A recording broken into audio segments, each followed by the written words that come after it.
With Justin Gimelstob, a board member of the ATP, well, we were talking about charity this morning. The problem is, it's more important money, it's more important the human feelings, is the corruption problems, I mean, so many different things.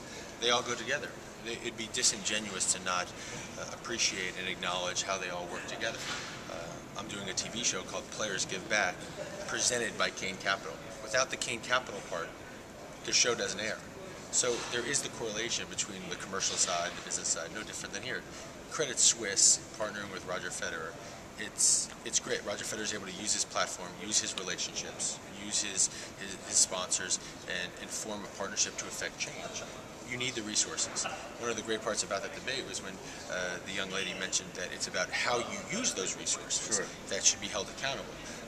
But it's... She also said that when she has $1 million, she cannot spend that $1 million before 1 year. And I think that's more of her consciousness of making sure that it's used the right way and that you don't throw money at a problem. I made the point that you buy someone a meal and you feed them for that night. You teach them how to fish and you feed them for life. I think that's more of what she's talking about in terms of sustainability and creating the understanding and the education and really systematically affecting change.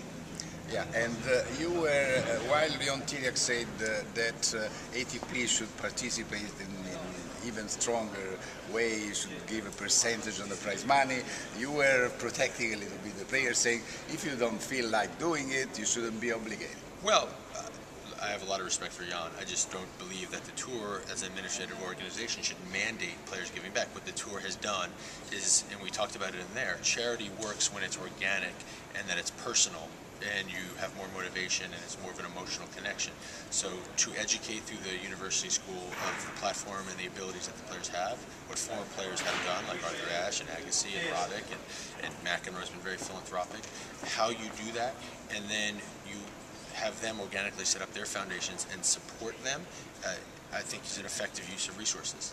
What about the idea to organize an exhibition match between the top 4 players, the top 4 girls, at the end of a Masters Cup, which, I don't know, you can tell me this. In Istanbul, Stacey Alistair told me that 40% of their income comes from Istanbul finals. What about London?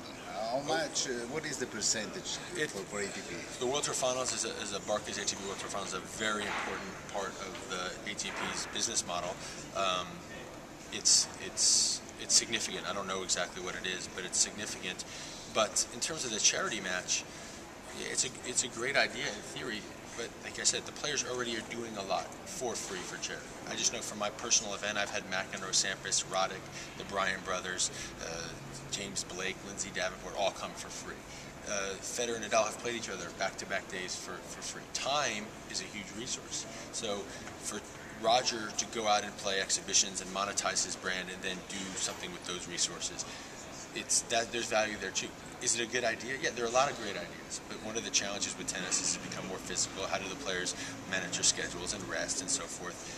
There's no doubt that it could work and it would raise a lot of money for charity. So that is an idea that should be looked into. But is it the best use of resources? Are all the players amenable to it? Where is there one charity? How do you decide which charity it goes to?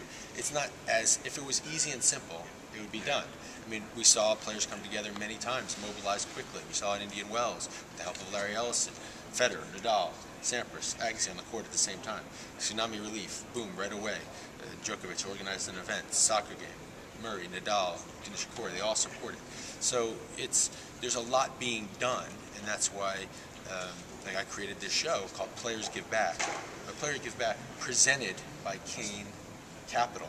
Sure. You can't disconnect the presented by Kane Capital without the Players Give Back, because without the Kane Capital and their generosity sponsoring the show, Players Give Back doesn't get seen. Sure. So the connection has to be noted, and it deserves to be.